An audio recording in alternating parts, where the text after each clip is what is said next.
Hello friends, my name is Waaiz. Today we are going to read a jolly phonics reader named Moat Farm.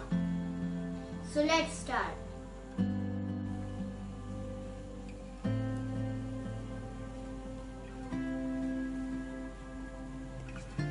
This is Moat Farm.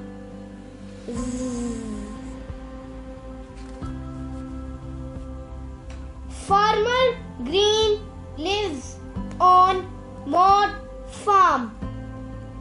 Woof! Ben and Neb are sheep dogs.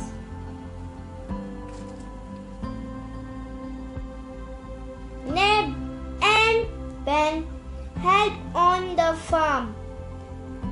Run! Woof! This morning, Ben and Neb run up the hill. Good. And help round up the sheep. Woof!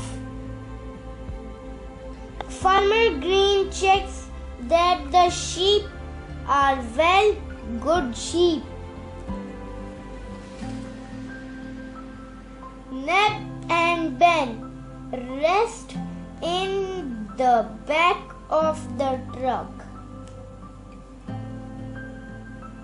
That's good. I hope you like the reader. See you next time. Bye bye.